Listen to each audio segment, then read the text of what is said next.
Hey, it's Dr. Joe. So if you looked in the mirror and you've been noticing that one shoulder seems to be a little lower than the other, maybe it's a little bit more forward. When you're pressing, doing pressing motions, you got one shoulder that feels a little weaker than the other. When you're benching, you're a little crooked. When you're doing presses, that shoulder's a little low. You just don't have the strength and stability there. I'm gonna go over today how to fix it. So what's the small muscle that's causing us all these big problems? It's known as the pectoralis minor, or what's commonly referred to as the pec minor. So let's take a quick look at the anatomy.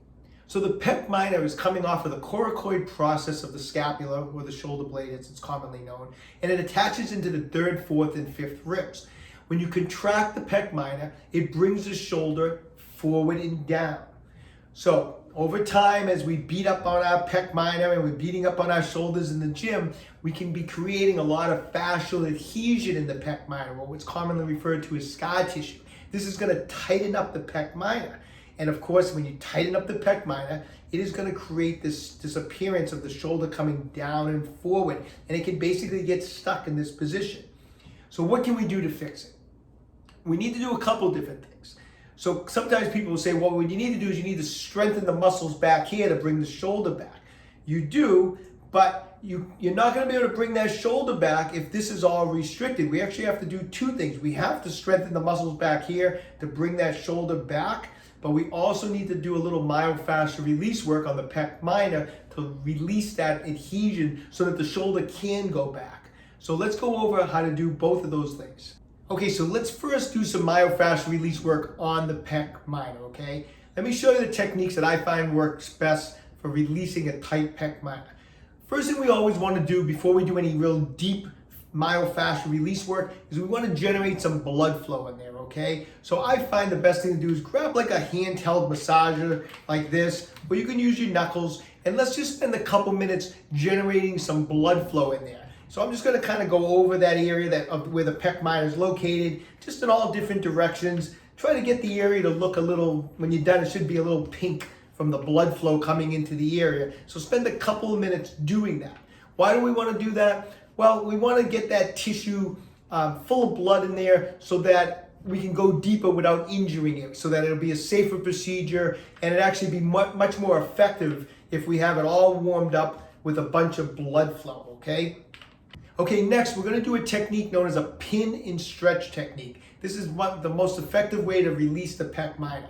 I want you to grab a spiky massage ball because we're going to use this to pin the pec minor. Once again, if you don't have something like this, try using your knuckles, try using a lacrosse or a tennis ball. I mean, you're going to get a much better pin and stretch with a spiky ball, and I'll show you why right now. So get in on that area of the pec minor. I want you to take the ball, I want you to push in and kind of pull down and across. So by holding firm pressure, I have that pec minor kind of pinned down like this.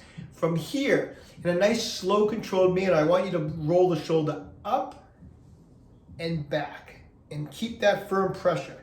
And I want you to do this 8 to 10 times, just like that.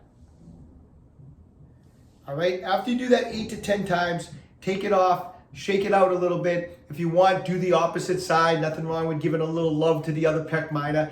And then I want you to come back and repeat that a second time. So push in, pull down and across, pin the tissue, and then I want you to roll it up and back 8 to 10 times, just like that, okay? I want you to be doing that on a daily basis. We got to break up that adhesion in there until we start seeing that shoulder sitting in a better position. Chances are there may be some adhesion in there that's 6 years, 7 years old, okay? So don't think you're going to break it all up in 1 or 2 sessions, but I want you to start working on this every day. It might take 4 to 6 weeks, could take 6 to 8 weeks. So, but be consistent at doing that. Now, as you're working on that technique, at the same time, I want you to start strengthening the opposing muscle groups. Okay, so here's one of my favorite exercises I find is very effective for strengthening those opposing muscles to the pec minor that will strengthen the area so that those shoulders can stay back as you're loosening up the pec minor, okay?